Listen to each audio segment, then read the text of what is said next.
Super strength is supposed to mean you win. You're the strongest, you hit the hardest, the fight is over. Now go watch Spider-Man. He gets beaten up almost every single fight, thrown through walls, moved to the side by guys stronger than him, even passes out after stopping a train. One of the most loved strong heroes ever made, and he loses constantly. Somehow that's the exact reason his strength works when nobody else's does. We'll get to that. First, what's wrong with the other super strength peeps? Well, just watch any other strong hero pick something heavy up. Superman catches a falling plane like it's catching a frisbee, even though he should technically go right through it. The Hulk swanging a tank around like it owes him money and he doesn't break a sweat. Pick any of them and the weight goes up while the hero stays exactly the same. And when the lifting looks that easy, you stop believing the weight is even real. Nothing's at stake. Now hand the same job to Spider-Man to use his super strength. Just look and you'll see the difference. You know the iconic train scene in Spider-Man 2? He stood on the front of a runaway train, brakes gone, big pointy death thing waiting at the end of the tracks. And he does the one thing literally none of the others even bother with. He tries. He actually tries. He fires webs out to the buildings on both sides, leans his whole body weight back against the pole, and the first strands just snap off like wet spaghetti, so he throws more, then more. His arms are shaking, the train's still dragging him, and you watch him do everything he can into not letting go. The train slows, foot by foot, the worst possible way. It stops right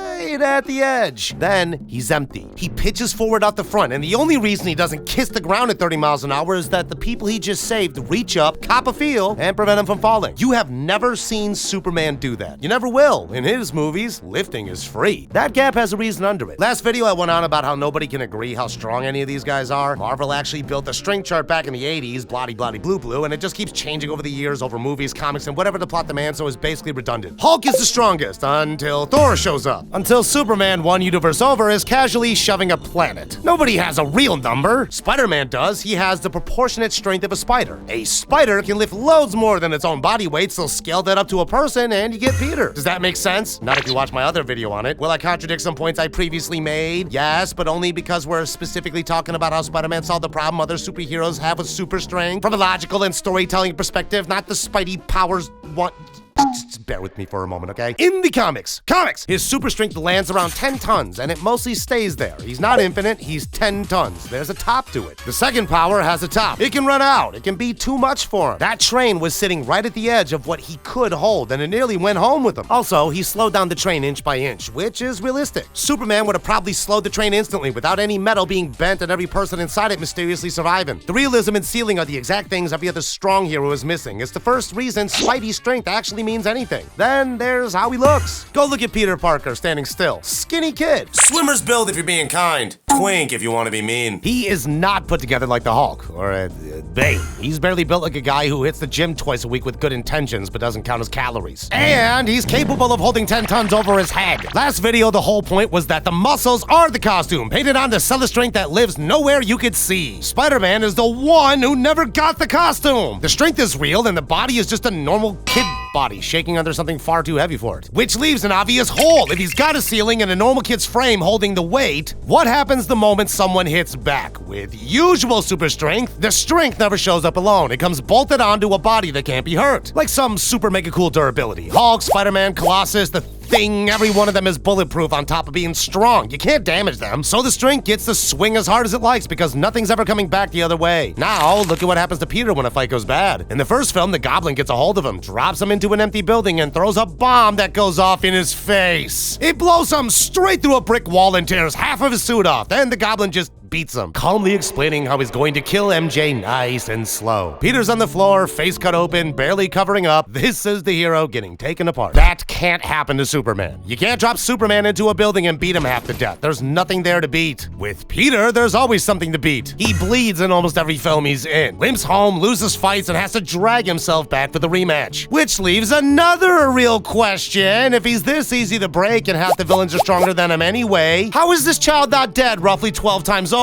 Well, there is a reason for it. Watch the very first time the powers show up. You know, the school hallway scene, Flash Thompson swings at him and Peter doesn't even have to block it. He just isn't there. He slips every punch before it lands, folding out of the way like the hits are coming in slow motion with this little face on him like he can't even believe it's working. Then he flicks Flash once, gently by his standards, and sends him skidding down the corridor. And yeah, the strength through that last punch. But the thing keeping him alive for the 10 seconds before it was pure dodging. That piece is what makes Spider-Man work in every setting. His spider sense, or Peter Tinkle, pings him a split second before anything lands. The speed gets him clear, the webs handle whoever's left standing. He ties them up and swings back into an angle they completely forgot to guard. Even right at the climax of the first movie, the move that saves his life is Spider sensing Peter Tinkling, chucking him sideways so the Goblin's own glider goes to the Goblin instead. He won the big emotional final fight by ducking. Again, not his strength, not some superhero durability. So yeah, the strength's in there. It's just out in the open with none of the armor the rest of them get to hide behind. On paper, that's a downgrade, but for Spider-Man, it's the best thing about him. Every time Peter lifts something or throws a punch, it can really go wrong. And there's one scene where the strong half and the breakable half land on him at the exact same time, where the lifting and the bleeding are in the same shot on the same kid in the same breath. That one nearly kept him down for good. It's at the end of Homecoming. Let me recap everything that's been going on. Tony Stark gives Peter a fancy high-tech suit earlier in the film, then takes it back off him like a disappointed dad when he messes up with a lovely little speech about if he's nothing without the suit, then he shouldn't have it. Great job, Tony. Very nurturing. So, for the finale, Peter's not in the Iron Man hand-me-down suit. He's back in the homemade one. The hoodie, the goggles, the onesie his aunt could have pulled out of his laundry. Yeah, just a kid in a bit of fabric. He tracks Vulture to his hideout, and Vulture, Michael Keaton, who is fully done messing around, brings the entire building down on top of him on purpose, with its full freaking weight! Now here's where every other strong hero just stands back up. Superman would shrug the building off and fix his hair, maybe even burst out of the concrete like that xenomorph from Alien. They are not Peter. Peter's pinned, face down, under tons of rubble, in the dark, and he cannot move. He panics. Properly panics. He's a teenager trapped under a building, and he starts crying out for help. I'm down here, I'm stuck.